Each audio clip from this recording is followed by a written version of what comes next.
Alhamdulillah wassalatu wassalamu ala rasulillah wa ala alihi wa sahbihi wa man wala wa ba'd. Baik, kita lanjut masih di dalam potongan ayat Bismillah.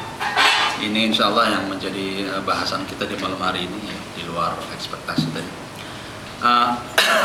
Karena ada prolog, ada macam-macam ya. Insyaallah tafsir Al-Fatihah mulai pertemuan selanjutnya. Dan tadi kita sudah bahasa Indonesianya sudah paham dengan nama Allah yang Maha Pengasih, Maha Penyayang. Baik. Sekarang ada pertanyaan, kalau misalkan potongan ayat ini saja menjadi dalil atau petunjuk bagi kita untuk melakukan amal keseharian, dari sisi mana kesesuaian ketika kita misalkan menyebut nama Allah terus dengan pemilihan kata sifat atau nama Allah Ar-Rahman Ar-Rahim. Ya. Artinya kenapa Bismillahirrahmanirrahim bukan Bismillahis-Sami'il Alim misalkan, atau Bismillahil Aliyyil Qadir? Kenapa Bismillahirrahmanirrahim? Ya tentu di sini kalau kita perhatikan ya ada makna, ada rahasia. Ya enggak? Kalau dikatakan oleh para ahli bahasa, jadi susunan bahasa Arab di dalam kalimat Bismillahirrahmanirrahim ini terjadi pendahuluan, pengakhiran, dan menghilangkan sebagian kata. Ya, ada kata-kata yang dihapus atau tidak diucap. Tadi seperti saya contohkan, ya tafsirnya biasanya mengatakan abda'u bismillah. Abda'u artinya saya mulai, berarti ada subjeknya, ada predikatnya, terus ada sesuatu yang terkait dengan predikat itu. Saya mulai dengan apa? Membaca bismillah. Bagaimana membaca bismillah, atau bismillah yang bagaimana? Bismillah ar-Rahman ar-Rahim. Ya, bismillah ar-Rahman ar-Rahim. Saya memulai ini dengan nama Allah yang Maha Pengasih, Penyayang.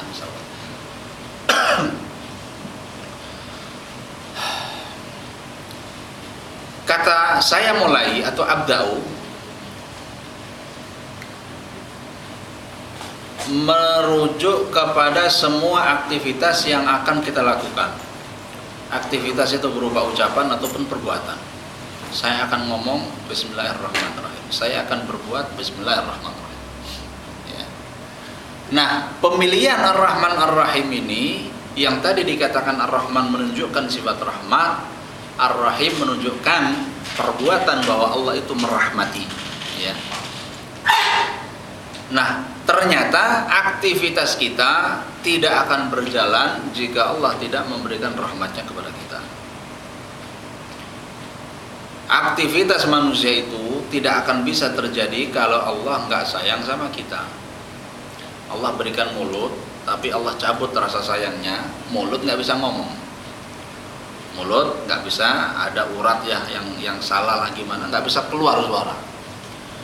Mau makan, saya mulai makan dengan menyebut nama Allah Ta'ala yang Maha Pengasih Penyayang. Kaitannya dengan ini ada ayat falyanzuril insanu ila ta'amihi. Hendaknya manusia itu melihat kepada makanan yang dimakan tuh. Pernah nggak kita mau makan mikir dulu, ya nggak? Ini makanan dari mana? Dari nasi ini dari padi yang tadinya begini prosesnya. Diingat sawah, kita lihat sawahnya. Diperintahkan kita sama Allah Ta'ala, falyanzuril insan. Hendaknya manusia itu melihat namanya melihat ilmiah, ya, melihat dengan memikirkan, merenungkan. Ila ta'amihi, kepada makanannya. Barusan kita makan kue bahannya dari apa, ada rasa manisnya, ada warnanya dan seterusnya. Tapi kita kan enggak, apalagi orang lapar ya, embat aja itu namanya makanan. Allah Subhanahu wa taala kembali kepada tafsir bismillah, saya makan dengan bismillah. Kenapa? Sebab kalau nggak ada rahmat Allah Ta'ala di dalam makanan, dan di dalam proses kita menyantap makanan, nggak akan jadi. Ya. atau paling tidak kuranglah nikmatnya. Makanan luar biasa ya, kelas bintang 5, tetapi kita lagi sariawan. Ya nggak Pak? Ya repot juga, nikmati makanan gimana? Ambil yang miring-miring atau yang sakit gigi. Ya, bodo amat mau makan apa, kayak yang penting sakitnya itu yang mengalahkan semuanya. Gara-gara cuma satu, katakanlah satu hal ya, satu hal. Sementara mulai nafas kita, urat yang ada di kita, saraf kita, semuanya rahmat Allah Ta'ala. Makanya ya, di antara lawan kata rahmat itu laknat, ya. Dan kita dilarang melaknat, mendoakan orang supaya jauh dari rahmat Allah Ta'ala. Apa mungkin orang bisa jauh dari rahmat Allah Ta'ala? Artinya, bisakah dia bertahan hidup jika Allah tidak kasih rahmat satu detik saja? Wala takilni ila nafsi tarfata ain, di dalam doa yang kita baca di pagi dan sore hari. Ya, Allahumma bi rahmatika astaghis aslih li sya'ni kullahu wala takilni ila nafsi tarfata ain. Ya Allah, dengan rahmatmu aku memohon pertolongan. Ya, jangan kau serahkan diriku kepada diriku. Jangan kau serahkan diriku kepada diriku, artinya jangan kau biarkan, jangan kau cuekin. Tarfata ain, sekalipun hanya sekejap mata. Ya, sekejap mata. Nggak bisa hidup. Jadi ternyata semua aktivitas tadi kembali kepada rahmat Allah Ta'ala. Maka sesuai ketika potongan ayat ini menyatakan Bismillahirrahmanirrahim, bukan As-Sami'ul Basir, Al-Aliyul Qadir, Al-Ghafur, apalagi ya. Jadi kesesuaian ini pertama ya karena munculnya susunan ayat ini dari Al-Qur'an seperti itu. Ya, dari Al-Qur'an itu seperti itu. Baik. Nah, sekarang bagaimana dalam aplikasi? Aplikasi seperti tadi kita katakan bahwa segala aktivitas diawali dengan Bismillahirrahmanirrahim. Ya. Dan di situ ketika memilih Rahman Rahim tadi, nah ini ada sedikit agak melebar dikit, kasih sayang. Ya. Dengan rahmat Allah kita menyayangi. Pertama Allah menyayangi kita, terus sebagai aplikasinya kita yang paham nama Allah adalah yang pemberi rahmat, ya, yang menyayangi kita, yang mengasihi kita. Konsekuensinya kita bersifat dengan sifat Allah Ta'ala, ya kan? Berperilaku dengan perilaku Allah Ta'ala. Ada nama-nama dan sifat-sifat Allah Ta'ala yang mengharuskan kita untuk melahirkan kepada sebuah sifat. Contohnya sayang. Allah sayang sama kita, betul. Buktinya kita hidup dengan segala fasilitas yang ada baik dalam diri kita sendiri maupun di luar.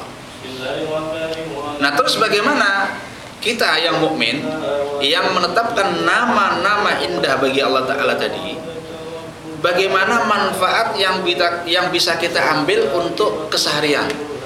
Ya, maka pasanglah sifat sayang itu dalam diri. Lihat ada apalah binatang yang ada muncul rasa sayang lah, kita paham ya, kita tidak mengoreksi atau tidak meneliti mengkaji makna sayang itu apa sih. Ya, sayang, perasaan yang muncul dalam hati, kecenderungan untuk kecenderungan untuk membela, untuk ya sayang lah ya. Insya Allah paham bahasa sayang itu apa ya. Jadi mulai yang kecil sayang kepada binatang, sayang kepada sesama, sayang kepada orang tua, sayang kepada saudara, sayang kepada adik, anak, ya, sayang kepada tetangga, teman, di pekerjaan. Itu kan ada sayang. Ya mungkin bentuknya macam-macam, bisa misalkan suka mentraktir, ngomongnya tidak menyakitkan, itu kan sayang. Kalau nggak sayang ya enggak, sebodoh tuh ya kan. Apa aja semau kita itu kalau nggak ada rasa sayang. Tetapi orang yang mukmin tadi ketika membaca Bismillahirrahmanirrahim diulang-ulang setiap hari dalam bacaan Al-Quran, dalam bacaan sholat, dalam bacaan ngaji yang terpisah. Kita baca Al-Quran seperti ini, kita baca lagi Bismillahirrahmanirrahim. Muncul nggak sayang itu dalam diri kita? Nah, kaitannya dengan ini Muslim itu atau mukmin itu punya keharusan menyayangi sesama Muslim, sesama mukmin, yang disebut dengan konsep wala atau wilayah ya. Kita diperintahkan Allah Ta'ala untuk wala terhadap orang-orang mukmin. Wala itu bentuknya sayang, kasihan, iba, menolong, membela, mengedepankan, itu namanya wala. Untuk siapa semua ini? Untuk mukmin. Selain mukmin enggak. Ada orang mukmin, ada orang non mukmin, atau ada orang muslim, ada non muslim. Ya, dalam posisi yang normal, artinya posisi yang mengikuti syariat, tidak ada pelanggaran. Bukan dalam kasus hukum, misalkan yang muslim salah, yang ini non muslim benar misalkan. Terus gara-gara ini kan muslim, ini enggak, saya akan bela yang muslim sekalipun salah. Enggak, itu lain urusan. Wala yajrimannakum syana'anu qaumin ala alla ta'dilu. Jangan kau jadikan kebencianmu terhadap satu kaum untuk menyeretmu berlaku tidak adil, berlaku adillah ya. Dalam kondisi normal, nggak ada kesalahan, nggak ada sangkut pautnya dengan aturan agama misalkan dalam hal halal atau haram ya. Maka yang berhak mendapatkan loyalitas, mendapatkan bantuan, simpati ya, rasa sayang adalah mukmin, bukan selainnya ya, bukan selainnya. Nah, jika di dalam memahami masalah konsep wala atau yang disebut lawan katanya adalah baro, ini salah, maka yang terjadi adalah hulu atau sifat dan sikap ekstremis salah di dalam memaknai agama. Ya, kalau sekarang kita lagi heboh ini ya, ada ISIS. Ini butuh ISIS kita. Ada ISIS yang Allah musta'an. Yang tentu saja menjadi fitnah ya, menjadi fitnah. Kenapa? Memahami konsep ini salah. Yang di-upload di YouTube yang ini bagaimana misalkan menyembelih orang muslim. Benar, ada ayat ruhama bainahum, asyidda'u 'alal kuffar ruhama bainahum. Tapi buktikan dong tuh Yahudi yang lagi itu Zionis yang lagi bener-bener nih udah kelewatan batas sudah. Selamat gitu loh. Enggak mereka serang. Ini ada kota habis dibebaskan oleh mujahidin, nanti mereka datang situ mengklaim ini adalah kota kami. Sebagian mujahidin yang tidak sempat kan biasa bergerak terus gitu ya. Maka disitulah yang dianggap maling lah, yang inilah, terus dikisos lah, pelaksanaan kisosnya pun macam-macam lah. Tidak ada ulamanya, yang jelas nggak ada ulamanya. Orang yang dahulu, jadi ngomongin ISIS nih, orang yang dahulu punya karakter keras pun sekarang mengingkari ISIS. Saking gimananya coba. Ya, kalau melihat cikal bakalnya kan dia pecahan dari Kaidah. Dari Al-Qaeda. Nah, Al-Qaeda ini punya manhaj yang menurut mayoritas ulama muslim menyimpang, salah di dalam memaknai jihad ya. Itu yang pertama. Terus yang kemudian ekstrim di dalam metodologi pengkafiran. Kalau nggak sepaham ya kafir, kalau nggak begini ya begitu. Ini sejak lama seperti itu. Nah, ini muncul lebih lagi.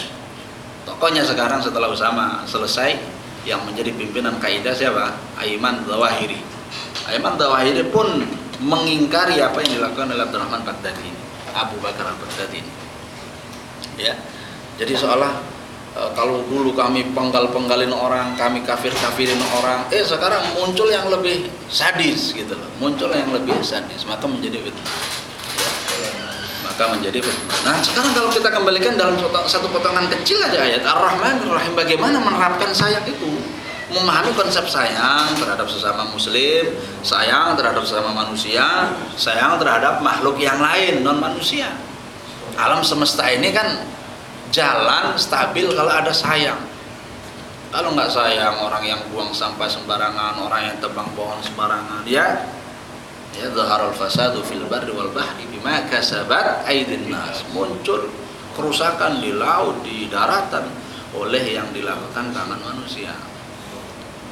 Kenapa nggak sayang? Ya nampaknya kan remeh, dari mobil ya kan, tiba-tiba buka kaca mobil, buang entah tisu, entah bungkus makanan. Nggak pantas saja melihatnya. Bukan lagi bicara soal agama, dari sisi moral etikanya nggak pantas ya nggak? Jalan raya nih, buka, buang gitu aja. Ya mungkin kadang-kadang kita juga barangkali ya. Dari sisi yang kecil semacam ini, kita tidak disiplin, tidak bisa membenahi, apalagi urusan yang besar. Ya, apalagi urusan yang besar. Maka banyak sekarang ditulis di makalah-makalah di internet bersebaran, Facebook dan segala macam jaring sosial tentang negeri terkaya di dunia. Negeri terkaya di dunia. Siapa lagi kalau bukan Indonesia? Yang punya Freeport. Ya, yang punya Freeport ya Allah. Kalau nggak salah baca itu, kalau sampai saat ini sudah 700 juta sekian ton emas yang diambil ya. 99% untuk mereka, 1% untuk kita. Itu hanya emasnya. Sementara yang dikeruk itu bukan hanya mineral emas, bukan hanya emas, ada mineral yang lain. Dan sekarang di kedalaman 400 meter, setelah kan saya belum pernah ke Freeport, tapi kakak waktu itu yang pernah diundang untuk sebulan waktu itu kalau nggak salah di situ. Jalan-jalan, ada 10 gunung yang dia lihat. Saat itu kalau nggak salah 2 tahun atau 3 tahun yang lalu, 10 gunung. 3 gunung sudah rata. 3 gunung itu sudah dikeruk. Ya Allah. Terus nah sekarang ditemukan 400 meter di kedalamannya itu uranium 10 kali lipat harganya dari emas. Ya. Sehingga dikatakan seperti negara di dalam negara itu dia. Ya kita negeri Indonesia ini punya itu, emas punya, minyak punya. Kalau nggak salah antum yang paham perminyakan ini ya, atau yang punya kita punya cadangan minyak mentah dunia yang terbanyak kalau nggak salah sekian triliun kubik di mana Blok Natuna atau mana. Ya kan, apa heran aja kita yang seperti ini, fasilitasnya yang seperti ini, terus menjadi negara yang seperti ini. Itu saja. Ya Allah. Jadi, kalau misalkan menjadi pejabat tidak memahami konsep Ar-Rahman Rahim, bagaimana muncul dalam sifat, muncul dalam perilaku, ya seperti itu. Yang penting saya dapat, terserah yang lain, ya kan? Kenapa nggak sayang sudah? Yang penting saya menang, yang penting saya bisa merasakan, yang lain belakangan. Itu urusan sendiri ya. Itu yang ada. Kalau menjadi guru yang tidak punya konsep rahmat juga seperti itu. Menjadi orang tua yang nggak sayang ya seperti sekarang ini, betapa banyak berita anak yang dibuang lah, anak yang dibunuh lah, anak yang macam-macam ya. Itu hanya dari satu potongan ayat. Maka kesesuaian antara mengaitkan segala perbuatan aktivitas kita dengan memilih kata Ar-Rahman Ar-Rahim sebagaimana yang memang warid di dalam Al-Quran, dalam bahasa hadis ya memang pas sekali ya. Bahwa kehidupan kita bisa sejalan, bisa stabil karena rahmat Allah Subhanahu wa taala kepada kita. Sebagai mukmin, maka bagaimana sifat rahmat Allah kepada kita ini juga menular, kita bisa memiliki sifat rahmat kepada yang sesuai dengan aturan tentunya. Kita tidak merahmati orang yang sedang melakukan kesalahan ya. Kalau misalkan sedang dihadirkan di dalam prosesi kisos, ini pencuri, maka dipotong tangannya. Kalau pas sudah seperti itu, segala syarat dan penghalangnya sudah terpenuhi, syaratnya terpenuhi, penghalangnya nggak ada, maka memang harus dilaksanakan kisos. Jangan kasihan, ya. La ta'khud bihima ra'fah. Jangan sampai merasa kasihan. Emang sudah sepantasnya, gitu loh. Tetapi kalau misalkan kembali lagi kepada yang diterapkan di ISIS, kayak misalkan mereka memotong tangan siapa yang diklaim sebagai pencuri gitulah. Dalam bahasa fikih, dalam fikih, situasi yang ada di Syria saat ini itu tidak menjadi penghalang untuk menerapkan had sarikah, hukuman pencuri. Orang lagi kelaparan, orang lagi ini mencuri terpaksa, nggak ada makanan gitu. Mereka dengan bangga, dengan sadisnya, bahkan yang menyembelih dengan pisau kecil aja, manusia disembelih-sembelih, ya, yang belum pernah dilakukan oleh sekelompok-kelompok sebelumnya, ya, dan menjadi fitnah bagi kita saat ini, yang karenanya semakin menambah daftar hitam yang diatasnamakan kepada Islam. Kemarin gara-gara peristiwa ini, salah satu eksesnya di daerah mana, negeri mana gitu ya, mau bangun masjid sekarang di termasuk Angola ya. Angola menjadi negara pertama yang sekarang mengharamkan Islam.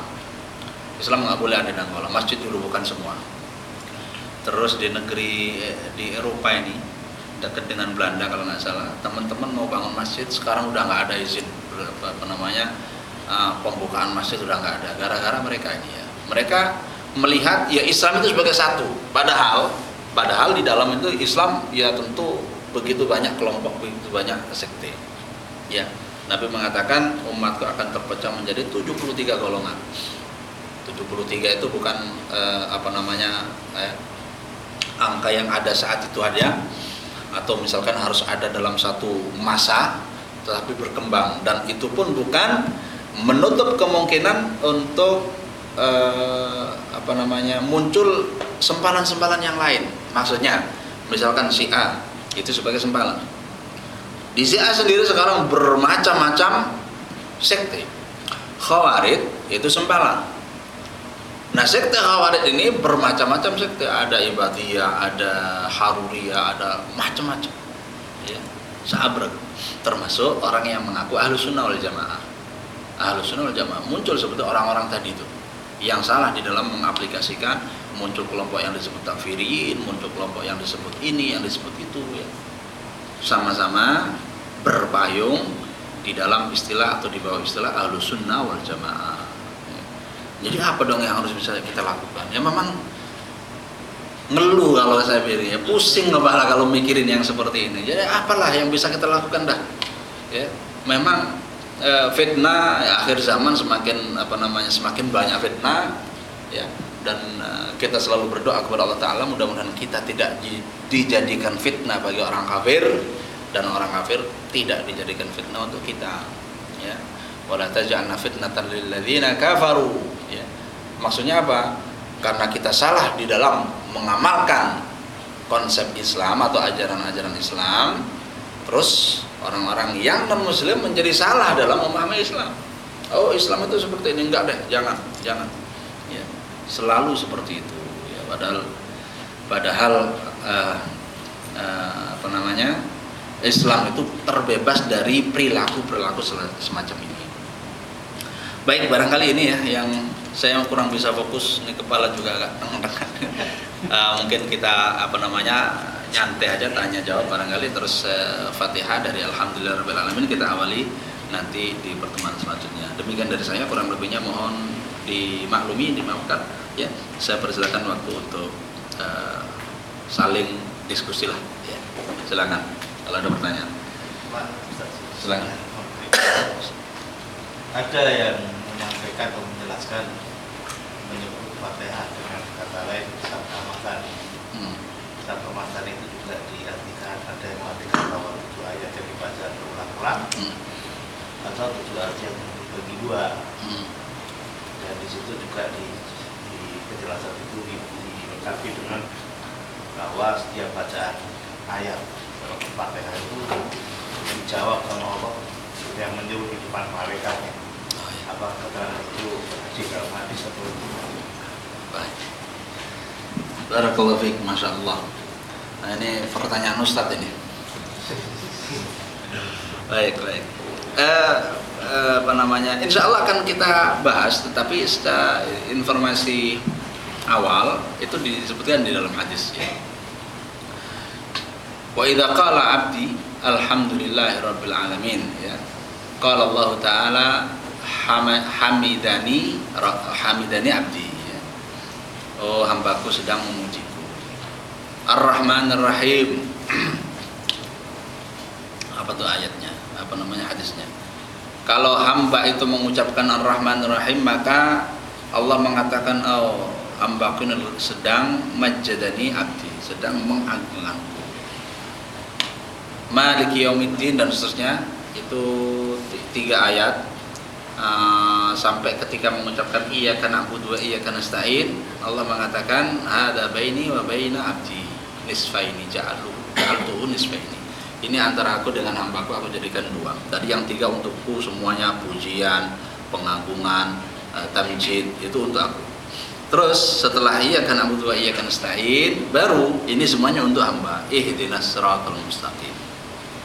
Tunjukkan kami jalan yang lurus. Allah mengatakan qad fa'altu, aku penuhi. Ya. Apalagi siratal ladzina an'amta 'alaihim ghairil maghdubi 'alaihim waladdallin. Setiap yang diminta Allah mengatakan qad fa'altu. Itu yang diterangkan oleh Syekh Muhammad bin Shalih Utsaimin di dalam tafsir ayat ini bagus ya. Ini juga salah satu yang menguatkan beliau mengatakan bahwa bismillah itu bukan termasuk ayat Al-Fatihah, sebab kalau jumlah Al-Fatihah itu dibagi 7 ya. Dari sisi panjang pendeknya, kalau yang selama ini masyhur di kita kan ihdinas siratal mustaqim siratal ladzina an'amta 'alaihim ghairil maghdubi alaihim waladdallin, itu satu ayat ya. Panjang, enggak imbang dengan ayat yang pertama-tama alhamdulillahirabbil alamin. Ar-Rahman Ar-Rahim. Maliki yaumiddin. Ini sepotong kayak kecil kayak gitu. Iyyaka na'budu wa iyyaka nasta'in, terus ihdinas siratal mustaqim, satu ayat. Siratal ladzina an'amta 'alaihim. Kalau nggak salah seperti itu bagiannya. Sehingga apa? 3 di awal, 3 di belakang. Iyyaka na'budu wa iyyaka nasta'in, satu ayat, maka pas menjadi 7. Gitu lah, pas menjadi 7. Insyaallah di pertemuan selanjutnya kita akan hadirkan riwayat itu ya. Barakallahu fiik. Yang lain? Cukup? Ustaz. Kalau tadi kan sebutkan Al-Fatihah bisa untuk obat ya. Iya. Dari kalau kita lihat di zaman dulu gitu, orang-orang biasanya kesurupan gitu, bacain Al-Fatihah di gelas, Iya. ditiup. Nah itu sebenarnya ada contohnya atau hanya tradisi kita aja? Baik. Barakallahu fiik. Yang disebut dengan ruqyah ya, ruqyah syar'iyyah, mengobati satu penyakit dengan bacaan-bacaan yang sifatnya syar'i berasal dari Al-Qur'an maupun hadis. Ya, disebut syar'iyyah itu karena asalnya dari Quran maupun doa yang diajarkan Nabi Shallallahu alaihi wasallam. Nah, di antara manfaat atau cara ruqyah itu yaitu dengan meminumkan air yang telah dibacakan, baik Fatihah maupun ayat ruqyah yang lain seperti Qul huwallahu ahad dan Al-Ma'udataini atau ayat Al-Kursi ya. Terus ditiupkan kepadanya 3 kali, diminumkan. Ya, ini yang disebut syar'i. Disebut syar'i. Tetapi apakah model seperti itu sudah dilakukan di zaman Nabi? Nabi sendiri, sebentar, saya ingat satu riwayat. Ya Allah, satu riwayat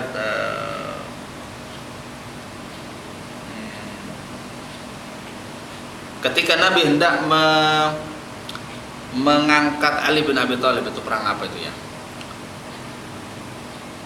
Mengangkat Ali bin Abi Thalib untuk menjadi panglima, diserai bendera ya, diserai bendera. Nabi mengatakan la utayanna ghadan rajulan yuhibbuhu Allah wa rasuluhu wa yuhibbu aku akan berikan bendera ini esok hari kepada seorang yang mencintai Allah dan Rasulnya, dan Allah serta Rasulnya mencintai dirinya. Ali bin Abi Thalib saat itu sedang sakit mata. Besok hari sahabat sudah berebutan duluan ya, subuh itu datang menghadap Nabi. Nabi tanya, mana Ali bin Abi Thalib? Mereka bilang sedang sakit mata, nggak bisa datang. Nabi minta supaya Ali dipanggilkan Ali dilangkan, terus dibacakan doa. Terus kalau saat itu nggak pakai media air ya, dibacakan doa langsung ditiupkan ke mata Ali bin Abi Thalib, fashufiya, maka terus langsung sembuh, terbebas ya. Ada riwayat-riwayat lain insyaallah yang saat ini tidak muncul dalam memori ya, tentang kalau misalkan dalam penjelasan yang disebutkan oleh Imam Nawawi seputar masalah cara ruqyah yang menggunakan air, minum atau dengan mandi atau dengan daun bidara itu ada ya, bisa kita lacak ya, bisa kita lacak. Baik, jadi itu bukan hanya tradisi, itu bukan tradisi, tapi memang itulah yang kita ambil turun temurun seperti itu, yang dan ini yang disebut dengan ruqyah yang benar ya. Kita bacain ayat Al-Kursi, kita bacain Al-Fatihah, terus ini minumkan pada orang yang sakit. Sampai sekarang di antara inovasi yang muncul ada kemasan botol kecil-kecil gitu. Saya kemarin dapat dari Arab itu kalau nggak salah. Apakah air zam-zam sama apa sih ya? Ditulis makru'ah bi ayatir ruqa ya. Ini ramuan sudah dibaca-bacakan ayat, sudah dibaca-bacakan doa ruqyah. Labelen gitu banyak ya. Jadi sudah seperti itu. Ya. Artinya tidak ada yang salah. Yang salah itu jika seperti dulu sempat saya alami atau sempat saya ketahui karena nenek yang sakit ya, terus datang kepada salah seorang guru gitu ya, kiai di kampung, terus kasih tulisan raja macam-macam dilipat pakai za'faran, habis itu ditaruh di gelas air ya. Gelas minum dicelupin gitu, dicelupin diminum. Sempat ketika besar ini ya, ketika kita besar baru ngeh. Itu biasa ada namanya primbon, kitab namanya kitab apa sih ya, kitab kita sebut kitab Mujarobat ya. Mujarobat atau apa, contohnya kayak Samsul Ma'arif. Jadi isinya itu raja-raja, ada apa sih namanya persegi gitu, kotak itu, terus kasih berapa garis nanti ada huruf apanya dan seterusnya ya kan. Ini supaya menjaga harta benda, ini supaya kesembuhan, ini supaya macam-macam. Ya, itu diminum. Ya ini yang tidak syar'i ya, tidak syar'i media seperti itu. Yang syar'i bacain ayatnya apa namanya ma'thurah tadi yang sudah tertentu, terus diminumkan ke orang. Itu yang benar ya, itu yang benar. Allah Ta'ala. Ada yang lain? Cukup? Baik, demikian ya.